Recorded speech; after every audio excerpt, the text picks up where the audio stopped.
오늘 함께 나눌 말씀 구약 성경 호세아서 2장 6절 7절 말씀입니다. 앞에 화면에 나와 있습니다. 제가 한 절 여러분들이 한 절 읽도록 2절입니다. 그러므로 내가 가시로 그 길을 막으며 담을 쌓아 그로 그 길을 찾지 못하게 하리니 그가 그 사랑하는 자를 따라갈지라도 미치지 못하며 그들을 찾을지라도 만나지 못할 것이야. 그제야 그가 이르기를 내가 본 남편에게로 돌아가리니 그때에 내 편이 지금보다 나았으리라 하리라. 호세아서가 어떤 책인지 제가 간략하게 설명하기보다는 전문적인 김윤희 교수라고 호세아서를 간단하게 요약한 영상이 있습니다. 잘 보시고 제가 이 영상이 호세아서 설명이 끝나고 나면 이제 호세아서의 본문을 강해를 하게 될 것입니다. 그래서 오늘 이 본문을 하나님이 우리에게 주시는 주제는 가침의 비밀이라. 우리가 가는 길을 가시로 막고 담으로 쌓아서 못 찾게 하시고 다시 그들을 내게로 돌아오게 하고 다시 그들을 내가 품고 사랑하리라는 하나님의 집을 나가고 방탕하고 하나님을 떠나버린 자들을 돌아오게 하는데 결국은 어떤 방법을 사용하느냐? 가다버린다는 가침. 그래서 가침의 비밀이라 하는 주제를 나누게 될 것입니다. 호세아서 설명을 제가 잘 한번 경청하시기를 바랍니다. 오늘 본문을 가지고 우리가 함께 나눌 호세아서의 그 사랑의 메시지, 그 여인이 자기 남편이 있는데도 바람을 피워서 다른 남자에게 가버렸어요. 그 간 아내를 다시 돈 주고 사가지고 가슴에 안고 돌아오는 이것이 호세아서의 메시지입니다. 그림을 보면 남편이 참으로 집을 나가서 바람을 피우고 다른 남자하고 사랑에 빠져있는 이 자기 아내를 다시 돈 주고 사서 데리고 오는 이러한 메시지인데 그러한 호세아서가 어떤 책인지 한번. 호세아가 활동한 시기는 이스라엘이 남유다와 북이스라엘로 나뉜 지 200여 년이 훌쩍 지난 때입니다. 호세아서는 이사야보다는 조금 앞서서 아모스보다는 조금 늦게 북이스라엘에서 사역하게 되며 남유다는 요시야, 요담, 아하스, 히스기야 왕 시대, 북이스라엘은 여로보암 2세 때 활동합니다. 이때가 주전 8세기인데 30-40년 후면 북이스라엘이 아수르에 의해 멸망함에도 불구하고 당시 정치가 비교적 안정되어 있었고 경제적으로 풍요로웠고 국가 영토 팽창 정책으로 나라 정체가 번영을 누리고 있었던 터라 백성들은 심판이 머지않았다는 것을 전혀 모른 채 그들의 사회적 도덕적 부패는 날로 극심해져 갔으며 영적으로는 우상을 섬기며 하나님을 점점 외면하고 있었습니다.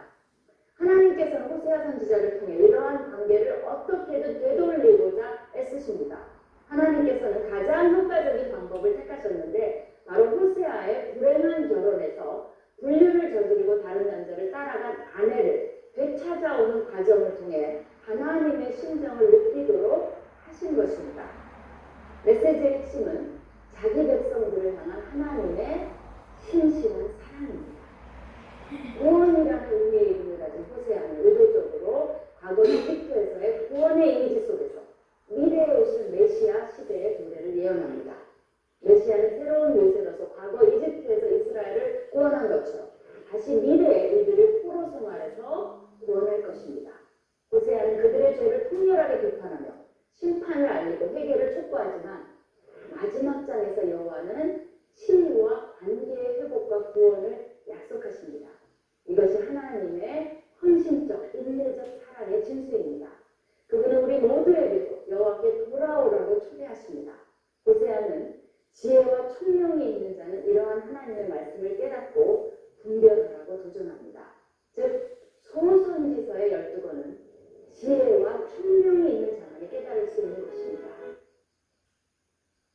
호세아서 시대가 지금 저와 여러분이 살고 있는 현실하고 똑같습니다. 지금도 교회를 다니고 예수를 믿는다고 하지만 세상적인 번영과 잘 먹고 잘 살고 이러한 것 때문에 하나님을 떠나서 세상 풍습에 따라서 젖어서 어떤 신앙으로 사느냐, 잘 먹고 잘 살고 복 받고 누리는 그런 신앙이 돼서 그 다음에 저들은 만들어 놓은 우상은 안 섬깁니다. 지금 이 시대는 어떤 우상에 빠져 있느냐, 돈, 쾌락, 또 자기 사랑, 이런 우상에, 자기가 우상이에요.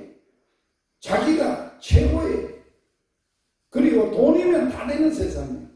그리고 그걸 가지고 흥청망청 하나님이 어디 있어 하고 잘 먹고 잘 사는 그러한 시대입니다.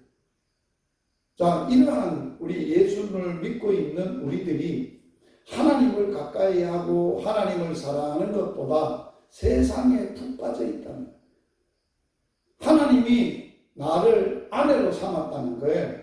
하나님은 남편인데 나를 자기 아내로 삼아서 남편만 사랑하고 하나님만 사랑하고 살아야 될 그리스도인들이 세상이 좋아서 세상 것에 빠져서 하나님을 떠나서 가버렸다는 거예요. 하나님은 그러면 그런 백성들을 버릴까요? 그래, 잘한다 이놈들아. 나 버리고 세상에 가서 좋아하는 대로 살다가 망해라. 그럴까요? 천만에요. 하나님의 백성으로 어떻게 삼았는데, 어떻게 하나님의 백성으로 삼기 위해서 하나님이 어떤 사랑을 그들에게 쏟아놓았는데, 그걸 깨닫지 못하고 그 사랑 안에 만족하게 여기며 살지 못하고 세상이 좋아 나가버린 그들을 하나님께로 돌아오라. 거기는 행복이 아니야. 거기는 영원한 너희들의 안식처가 아니야. 너희들의 거기에서 영원한 행복을 주지 못해. 그거는 가짜야. 그런 게 속으면 안 돼. 내가 진짜 남편이야. 나에게로 돌아와. 내게로 돌아와. 돌아오기 위해서, 그들을 돌이키기 위해서 오늘 본문에 하나님은 어떻게 하셨는가 라고 할 때 첫 번째는 저들의 가는 길을 뭐로 막았다고요? 가시. 가면 안 돼, 이놈아. 그러면 가만 가도록 놔뒀나요? 하나님은 네가 나한테 마음을 떠났고 나를 대신했으니까 그래 가라. 그럴까요? 아니에요. 그 길 가면 안 돼, 이놈아. 그래서 가시로 길을 막았어요. 얼마나 하나님이 사랑이 절절하고 절대적일까요? 가시로 길만 막은 게 아니에요.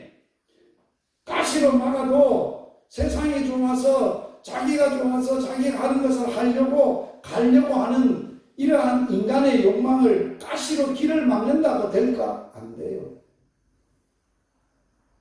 제가 어렸을 때 우리 집안에 노름을 좋아하는 분이 계셨어요. 그래서 그 분이 우리 집안에 한 분 있어서 우리 큰아버지가 그놈의 새끼 그거 집안 망한다 그거 이놈 새끼 그게 빠져가지고 안 된다 목하도록 집에 가다 버렸어요. 그런데도 어떻게 해든지 밤중에 어떻게 몰래 또 나와서 또 자꾸 하는 거예요. 그래서 안 되겠다 이러면서 손모가지를 하토를 못 치도록 잘라버려야 돼요. 손모가지를 잘라. 그런데도 또 가서 하토를 치는데 보니까 뭘로 쳐? 손모가지로 발로 발가락으로 치는 거라. 그래서 저는 안 되겠다. 발을 또 잘라버려야 되겠다. 발로 잘라서 또 가! 뭘 하는 거야? 입으로 하는 거야. 입으로 하토를 치는 거야. 이게 현실이에요. 사실이에요. 사람이 세상적인 욕망에 빠지면요, 하나님께로 돌아온다는 것은요, 어떤 것을 막아도 되는 게 아니에요. 막았다고 되는 게 아니에요. 옛날에 우리 어렸을 때 어떤 분이 교회를 가니까 저는 교회 가면 집안 망한다.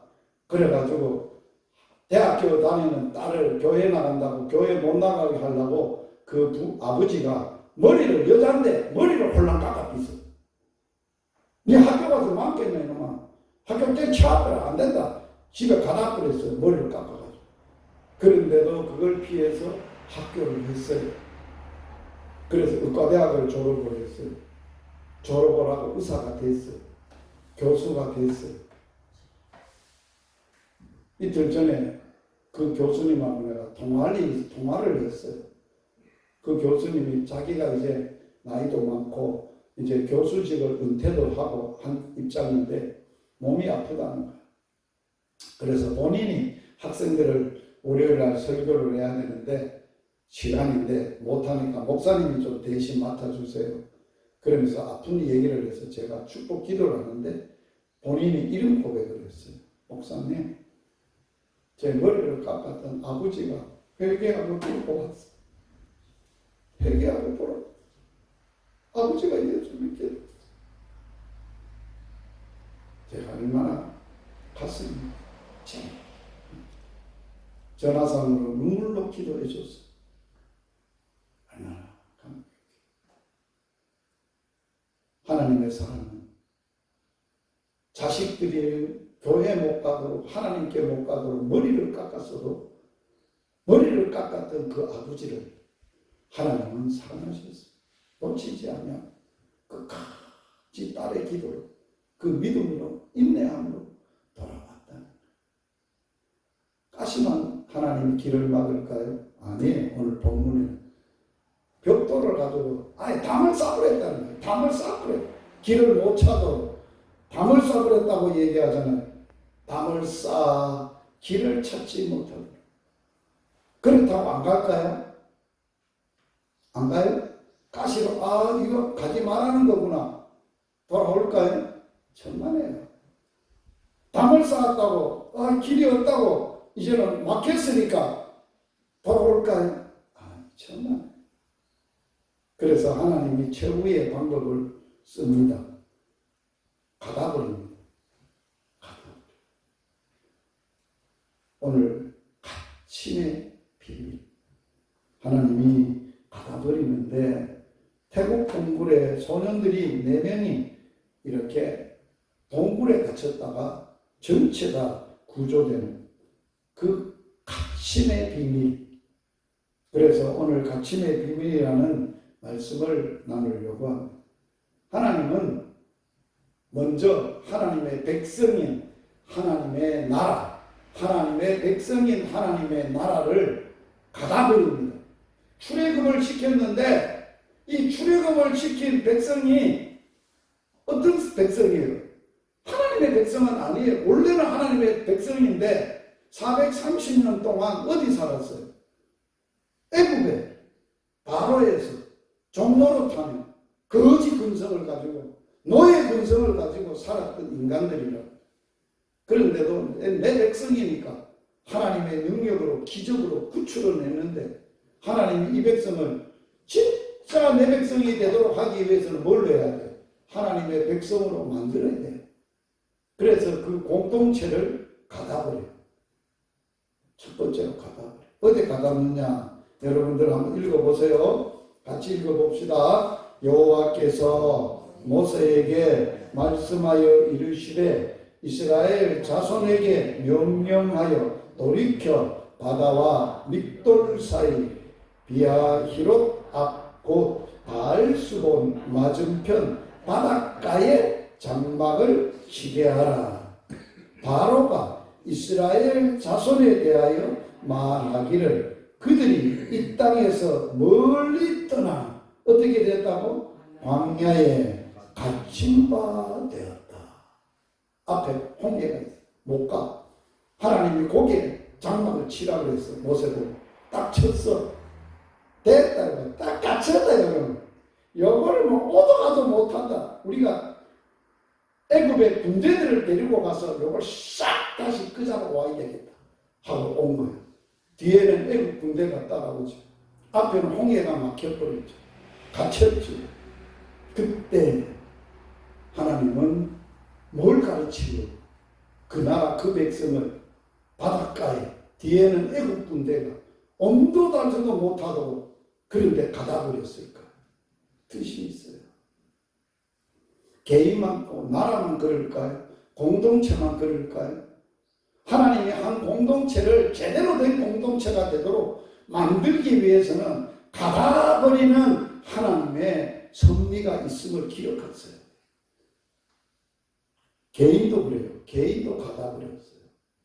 하나님이 개인을 누구를 가다냐? 구약 성경에 한번 읽어보겠습니다. 시작. 예레미야가 아직 시위대 뜰에 갇혔을 때 여호와의 말씀이 그에게 두 번째로 임하니라. 이르시되 이를 행하는 여호와 그것을 만들어 성취하는 여호와 그 이름을 여호와라 하는 이가 이와 같이 이르시되 너는 내게 부르짖으라. 내가 내게 응답하겠고 내가 알지 못하는 크고 은밀한 일을 내게 보이리라.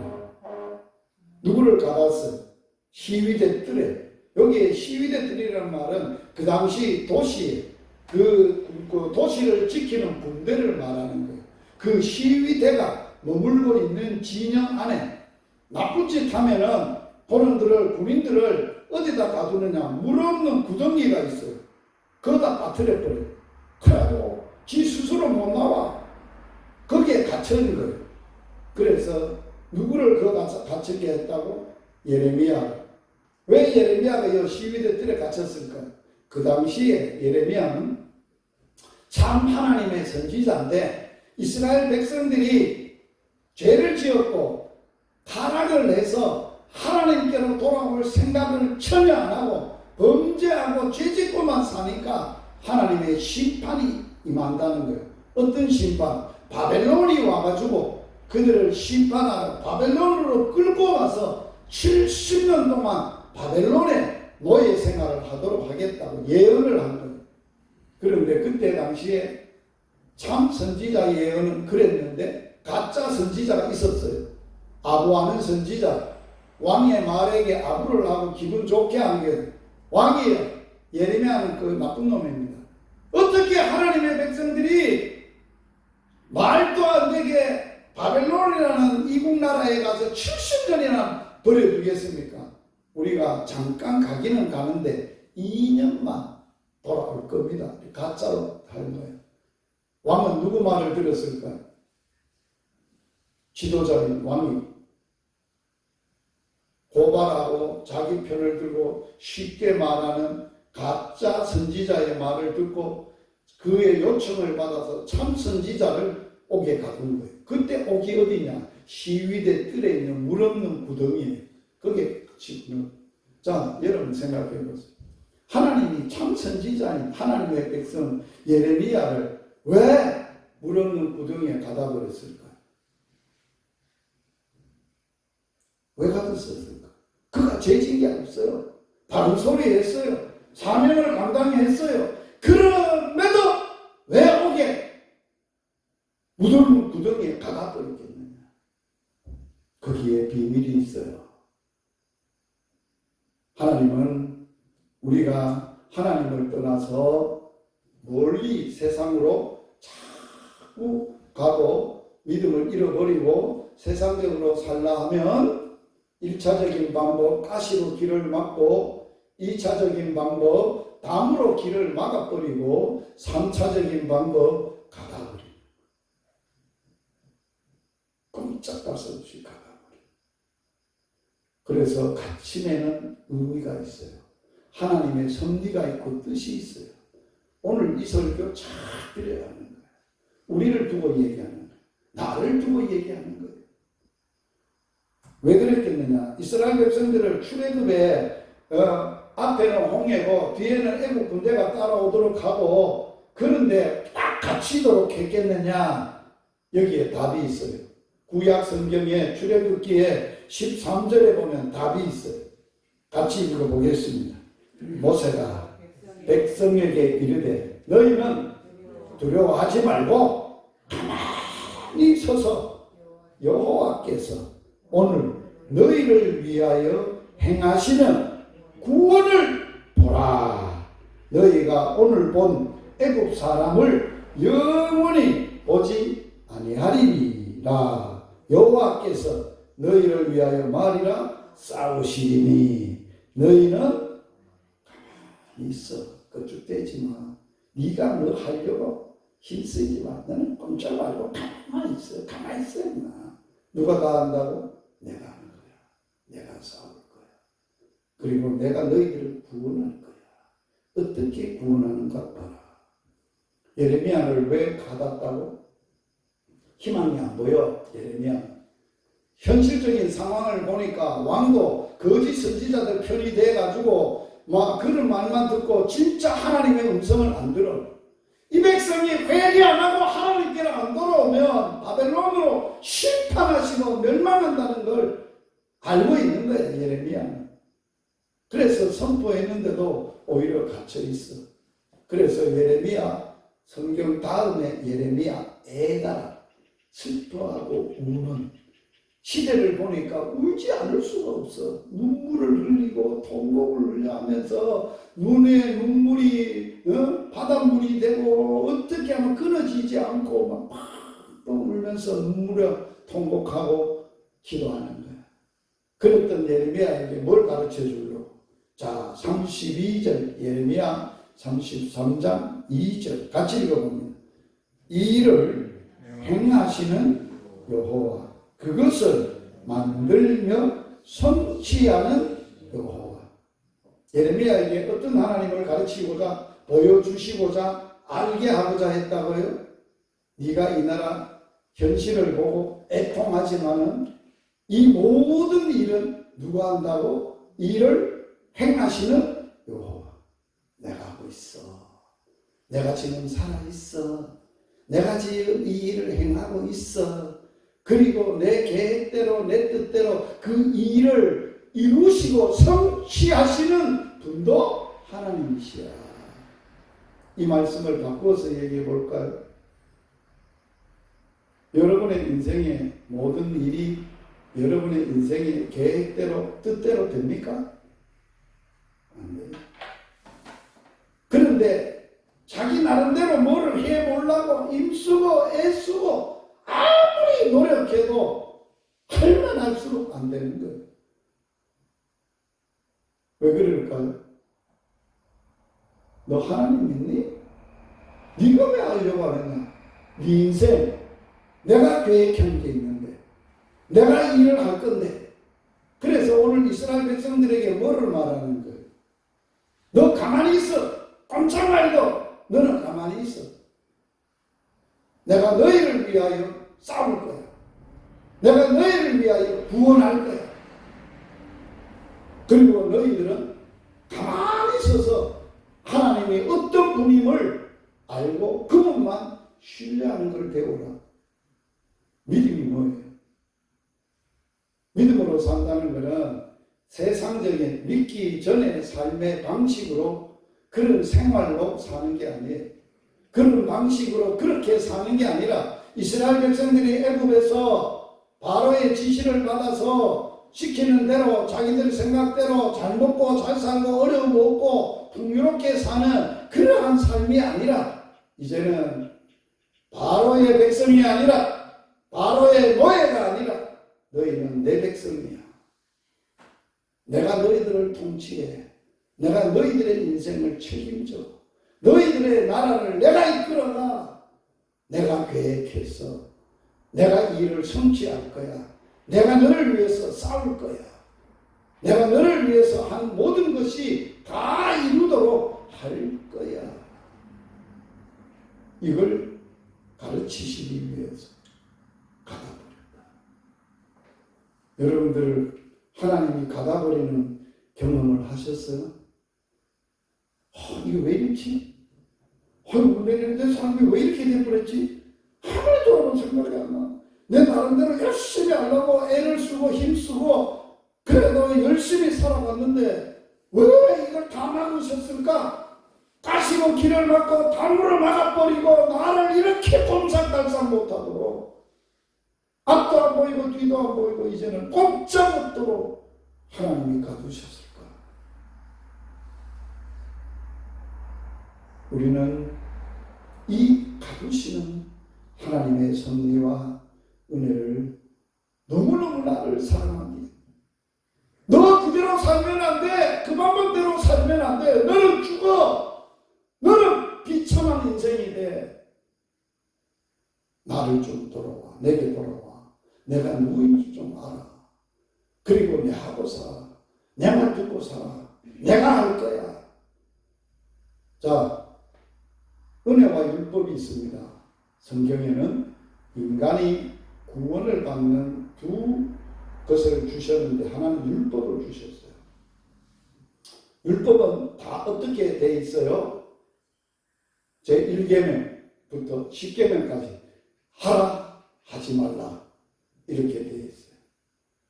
그래서 우리가 뭐 해야 돼요? 해야 돼요. 안 하면 하나님 앞에 범죄하는 거예요. 그래서 율법을 줬는데 율법을 지켜서 내가 행해서 구원 얻을 사람은 아무도 없어요. 뭘 깨닫게 해요? 아, 내가 죄인이구나. 율법을 지켜가지고는 구원 받지 못하는구나. 내가 그렇게 약하고 그런 존재구나 하는 것을 알려주는 거예요. 그런데 은혜는 뭐예요? 하나님이 한다. 내가 한다. 그게 은혜예요. 그게 믿음이에요. 나를 구원한 게, 내 인생이 내가 된 게 내가 행해서 된다 하는 것은 율법주의고 공로주의고 자기중심주의예요. 그러나 내가 한 게 아니군요. 내가 산 게 아니군요. 주님의 은혜였군요. 주님이 하셨군요. 주님만이 100% 구원하셨군요.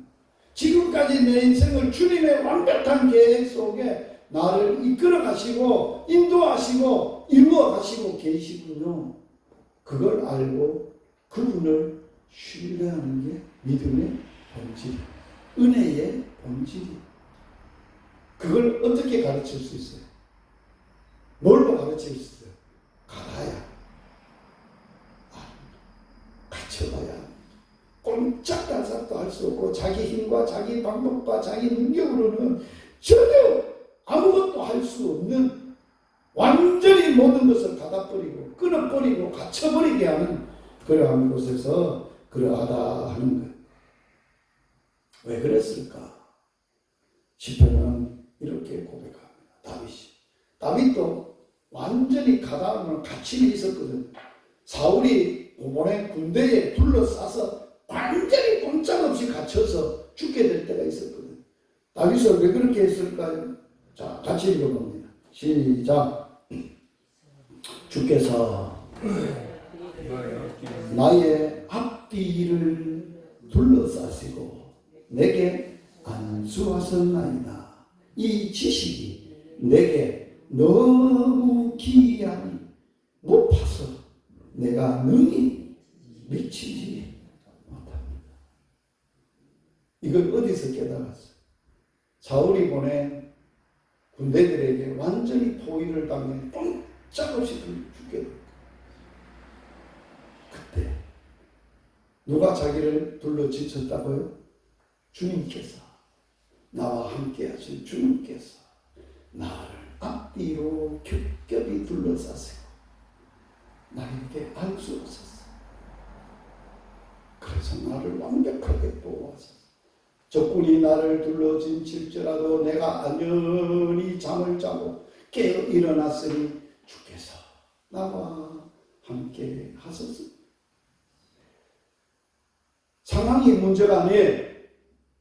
상황의 해답이 어디에 있다는 거예요? 주님이 나와 함께 하셨어요. 나를 건드리지 못하도록 겹겹이 앞들로 줄로 짐치고 내게 안수하십니다. 이 지식이 무슨 지식이에요?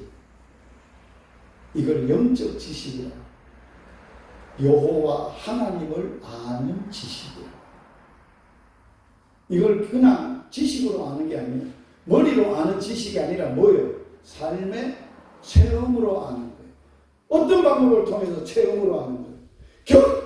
겹겹이 둘러짐쳐서 내가 꼼짝달싹 없이 갇혔을 때 하나님, 우리의 생각에 미치지 못하는 너무 신비하고 놀랍고 기가 막힌 하나님의 은혜를, 그 지식을, 하나님을 만나는, 하나님 하나님을 아는 은혜를 주셨다.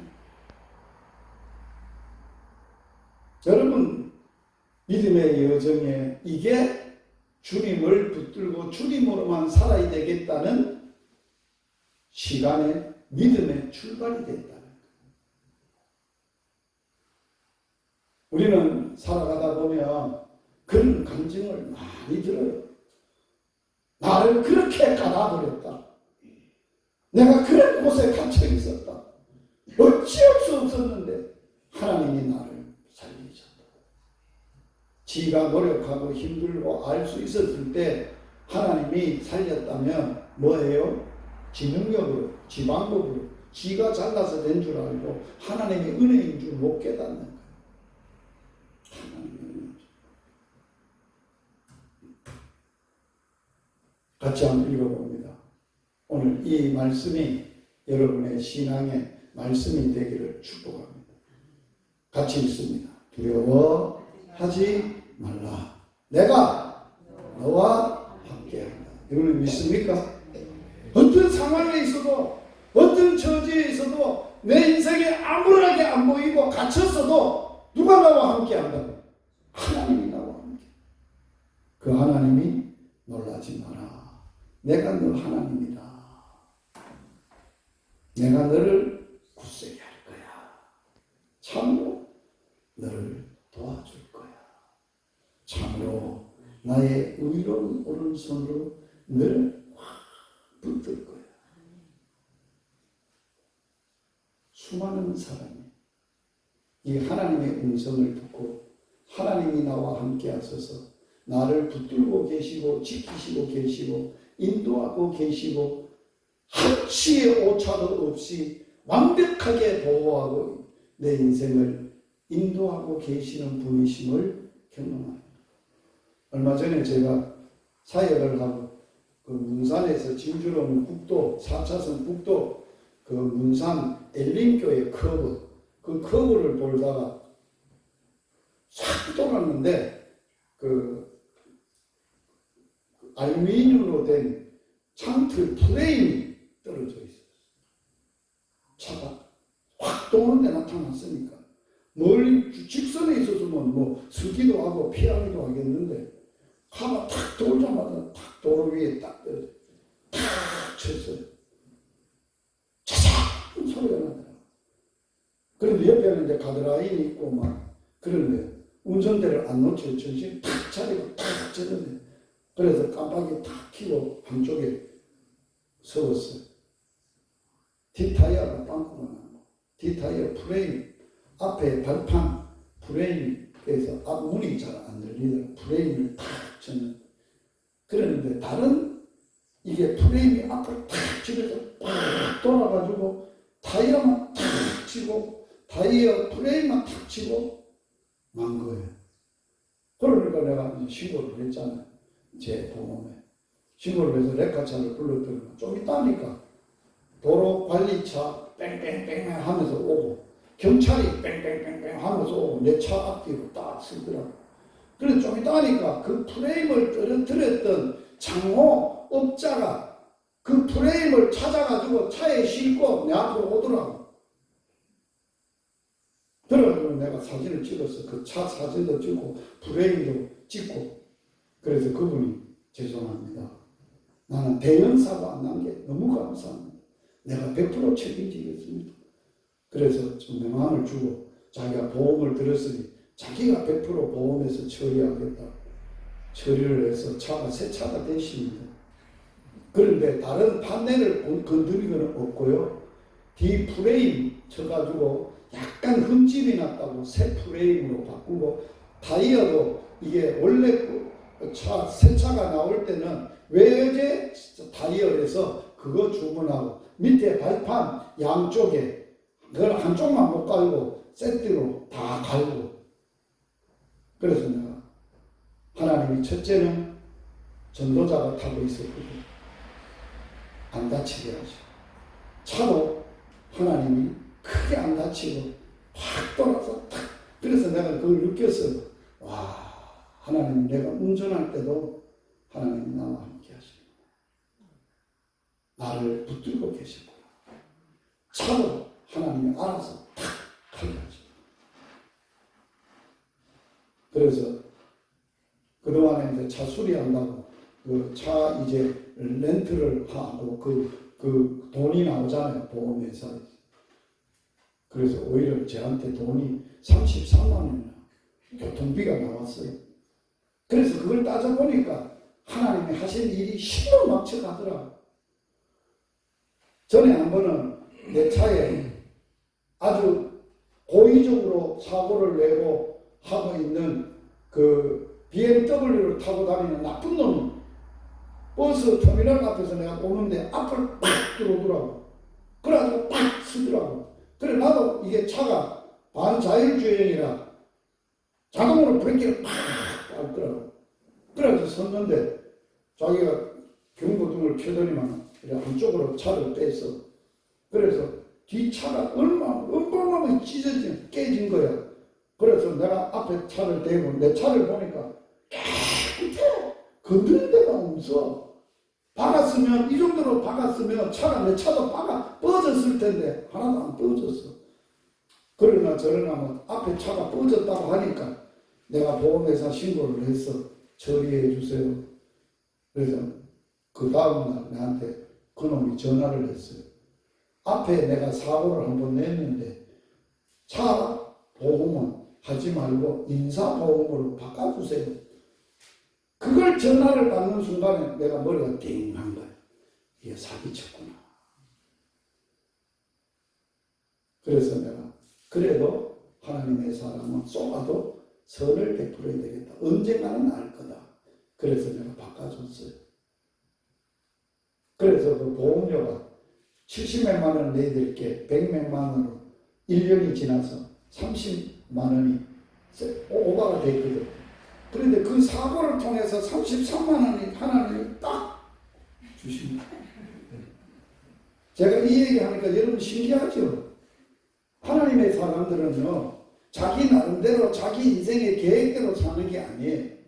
때로는 속임도 당하고 우습게 여김도 당하고 무시도 당하고 손해도 보는 것 같지만은 하나님의 종들에게는 하나님이 절대 손해 안 보입니다. 어떤 방법으로든지 하나님 갚으십니다. 알아서 딱 하십니다.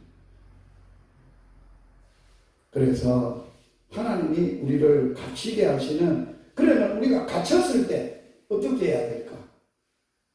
인간적인 방법으로 해야 될까? 술을 써야 될까? 에이 모르겠다. 이제는 더 이상 할 길을 묻고 못하니까 절망하고 포기해야 될까? 아니에요. 오늘 우리가 갇혔을 때 왜 하나님이 그곳에 그렇게 갇혔을 때 뭘 하라고 그랬는지를 알아야 돼요. 안 가두면 이게 안 돌아와. 안 돌아온다고 하나님께로. 이스라엘 백성들이 세상이 좋아서 하나님의 백성들이 세상에 빠져있는 게 하나님께로 돌아오려면 가시로 맞고 담으로 맞고 그 다음에 가다 낳고 하나님이 훈련을 시켜야 제대로 돌아온다는 거예요. 공동체도 갖추고 개인도 갖추는데, 그러면 갇혔을 때 어떻게 해야 되느냐? 같이 읽겠습니다. 시작. 지존자의 은밀한 곳에 거주하며 전능자의 그늘 아래 살아라. 자, 갇혀서 아무것도 없어. 골방이 아무것도 안 보여. 그런데 그곳에 어디에 살아? 지존자의 은밀한 곳에 거주하며 전능자의 그 품 안에 살아라. 그러면서 그곳이 어디? 골방이에요. 너는 갇혀서 문 닫고 아무도 안 보이고 아무것도 없는데 은밀한 중에 보시는 하나님께 뭐하라? 기도하라. 하나님께 구하고 하나님을 찾으라. 하나님을 구하고 하나님을 찾으라는 거예요. 예레미야에게는 왜 가졌다고? 내게 부르짖으라. 부르짖는 거는 그냥 기도하는 게 아니에요. 아무것도 안 보이고 갇혔을 때, 캄캄할 때 이제는 생명 내놓고 하나님 앞에 기도하는 거예요. 그러면 응답하고 뭐 한다고? 크고 비밀한 일, 너도 알지 못하는 신묘막측한 일을 하나님이 보여주시겠다. 할렐루야. 부르짖으라. 스바냐 2장 3절 같이 읽겠습니다. 여호와의 규례를 지키는 세상의 모든 겸손한 자들아, 너희는 누구를 찾으라? 여호와를 찾으면 공의와 겸손을 구하라. 너희가 혹시 여호와의 분노의 날에 숨김을 얻으리라. 할렐루야. 우리는 누구만 찾아야 돼? 하나님. 어떤 하나님? 공의. 어떤 하나님? 너 죽지지 마. 좀 겸손해. 겸손.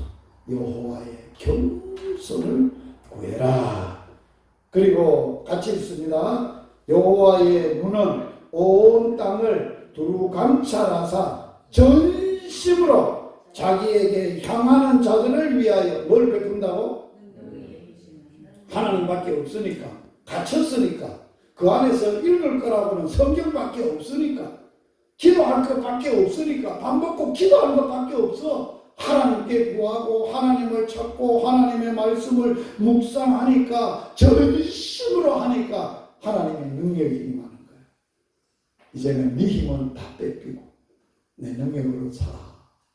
내 힘으로 살아. 내가 할 거야. 내가 싸울 거야. 너 겁내지 마. 내가 너를 도울 거야. 너 쫄지 마. 내가 너를 붙들어 지킬 거야. 꼭 내가 너를 붙들고 있을 거야. 쫄지 말고 겁내지 마. 그렇게 하신다는 거예요. 그래서 호세아는 우리에게 어디로 돌아오라고 외칩니다. 같이 읽습니다. 오라! 우리가 여호와께로 돌아가자. 여호와께서 우리를 찢었으나 도로 낫게 하실 것이요. 우리를 때렸으나 싸매어 줄 것이요. 우리를 닫았으나 자유하게 풀어줄 것이요. 여호와께서 이틀 후에 우리를 살리며 사흘째 되는 날에 우리를 일으켜서 우리가 여호와 앞에 살리라. 따라서 합시다. 우리가 하나님 앞에 살자. 여호와 앞에 살리라. 그 품에 안겨 살리라. 바람 피워서 쓸데없이 진짜 사랑도 아닌 것에 가서 그 품에 안겨 있지 말고 진짜 사랑이신 아버지의 품에 안겨. 당자가 젊었을 때 아버지 유산을 받아서 허랑방탕하고 우리 아버지 집에는 품꾼도 잘 먹고 잘 사는데 아버지께 돌아가자. 아들이라 여기지 말고 품꾼의 하나로만 여기만 줘도 좋다. 돌아오는 아들. 먼 거리에 서서 서성이면서 모습이 꼭지 아들이라. 벗은 발로 쫓아가서 안고 부둥켜 안고 목을 안고 울면서 괜찮나? 괜찮아? 가자. 밥 먹어라. 옷 입어라. 금가락지 끼라. 동네 사람들 우리 살았어요. 우리 살아왔어요. 잔치를 열었다. 그러므로 우리가 따라서 합시다. 여호와를 알자. 힘써 여호와를 알자. 할렐루야. 이게 하나님의 메시지. 호세아서를 향한 하나님의 절대적이고 임대적이고 끝까지 사람 만들고 인생을 인생답게 만들고 하나님의 자녀를 자녀답게 만드는 놀라우신 하나님. 그래서 하나님 우리에게 이렇게 말합니다. 같이 한번 읽을까요? 내가 너게 장가들어 영원히 살되 공의와 정의와 은총과 긍휼히 여김으로 장가들어 남편이 되어 살 거다. 진실함으로 내게 장가들리니 너가 여호와를 알리라. 내가 나를 위하여 그를 이 땅에 심었고 긍휼히 여김을 받지 못하던 자를 긍휼히 여기며 내 백성이 아니던 자에게 향하여 이르기를 너는 이제 내 백성이라 하리니 그들은 이르기를 주는 내 아버지시라. 하나님이시라. 내 아빠 아버지시라 하리라. 이런 은혜가 저와 여러분에게 있기를 축복합니다. 기도하시겠습니다. 하나님, 호세아서를 통해 어느 날 호세아를 찾아가 호세아야 그 바람 피워 집을 나가고 남의 남편 품에 안겨있는 바람둥이 그 여자 너 아는데 그렇게 됐는데 데리고 오너라. 돈 주고 사도 오너라. 하나님, 호세아를 통한 이 음성, 호세아는 참 불행한 하나님의 음성을 듣고 실제로 그렇게 하였습니다.